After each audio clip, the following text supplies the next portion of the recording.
Hey guys, how's it going? I wanted to make another one of these sit down and talk videos. I wanted to compare the John Deere 140 and 120 to the John Deere 300 series. These will be the closed frame 300 series, such as the 300, 312, 314, 316, and 317. This one over here is the 140. This was actually the first fully hydraulic garden tractor that John Deere made, was the 140. Hydrostatic rear end, hydraulic lift, and it didn't have hydraulic steering, but it was fully hydraulic for the most part. This one went from 1968 through 1974. They had a lot of changes in them over the years, which is kind of a rough comparison when it comes to the 317 as opposed to the older style of 140. I made a video on the 140s, and I'll probably link that video down below, you know, things that changed on the 140s over the years. So we are going to sit down and look at the 140 versus the 300 series, and then at the end of the video, I'm going to go over which one I like better. So to start off, the 140s have H3. What H3 is the amount of hydraulic spools they have. For one, this one right here lifts and lowers a deck or the plow on the back. This one right here is for a snow plow. It has float, and you can float your hydraulics. You can float your plow on the front. This one over here is for angling a snow plow. The hydraulics up here in the front. The set on the left is for the plow and has float. The set on the right is for angling the plow. This one over here is a little bit different. This system right here is H2. This one right here, I think it's this one. This one right here lifts and lowers your rear plow. This one right here, and it also angles your blade. This one right here lifts and lowers your plow, your snow plow, and it also has float.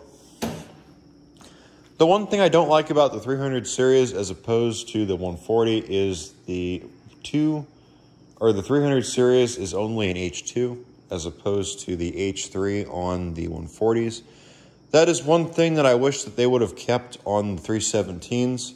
The other thing that the 140 has that the 300 series don't have is it has a clutch brake. Now, this is only on the earlier models. They discontinued that feature in, I want to say 73 or 74. So there you go. This one does not have it. As you can see, it has no pedal for it. This is your dash layout. Over here is your throttle. That's your choke, PTO, lights, drive. And then it has the right and left brake pedal for the rear wheels. This one over here has drum brakes. The 300 series all had the Sunstrand 15U pump with the Dana 20 rear end. That was how they were from start to finish. The 140 started off with the Sunstrand 15. It had a Peerless something rear end. And after the Peerless rear end, they switched over to a Sunstrand 15U in 71. That had the Dana 20 rear end on it also, which is the exact same rear end as the 317 or 300 series have. I'm not going past 317. 318 is different, and the rest of the open frames are different. This tractor also had drum brakes, where at the beginning it had disc brakes, so that kind of changes things between the two. So if you have an older tractor than 71 or 72, yes, you could compare it to a 300 series, but not really. 75, they started to do the 300 series. The 300 was the first one, and the 300 series went from 75 all the way to 83 or 84. This was the closed frame, not the open frame tractors. So there you go. The other thing that I would like to point out on the 300 series is they had bigger engines. The 140 started off with a 12 horse in 68. In 69, they switched over to the 14 horse, and that's what it went with ever since. Where on the 300 series, you could get a 12 horse, which is actually the 312, which only had one brake pedal. You could get a 14 horse in a 314, 16 horse in the 300 as well as the 316, and you got a 17 horse KT17, which those were a nightmare in the 317. Personal opinion, I like the 140 better myself because of styling and functionality. I think the 140 is a better looking machine, in my honest opinion, than the 300 series. Yes, the 300 series had their perks. Yes, they were good machines, you know, but I really like the 140 over the 300 series. And they also introduced the 300 series when they introduced the 200 series, the 200, 208, 210, 212, 214, 216.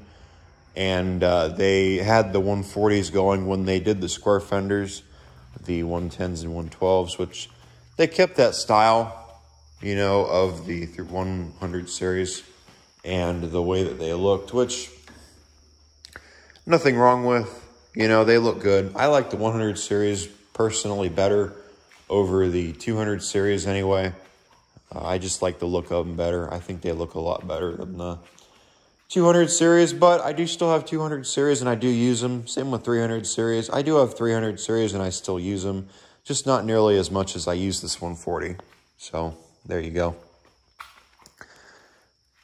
Other things that differed between the 140 in 68 through 71, they switched over in 72.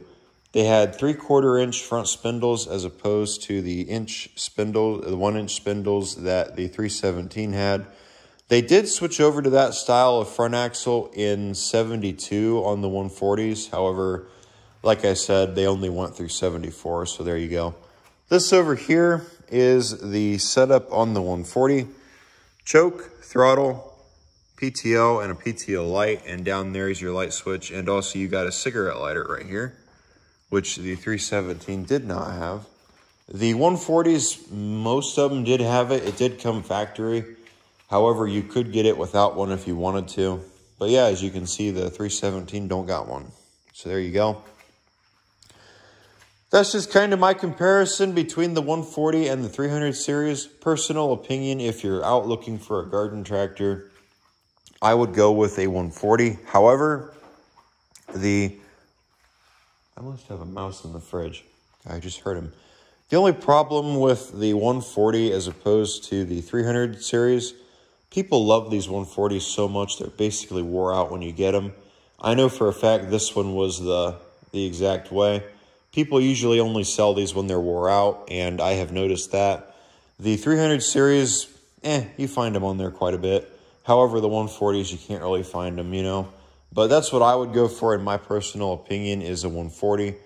Functionality as well as that clutch for the rear end. If you have something on the front like a generator and you don't want to spin the rear end and cause wear and tear on it, you just lock that clutch pedal down, put a C-clamp on it or something, maybe a vice grip, and it'll hold it down. So, yeah, there you go. All right, guys. I think that's going to do it for today. I will catch all of you in my next video. Take care, guys. Bye.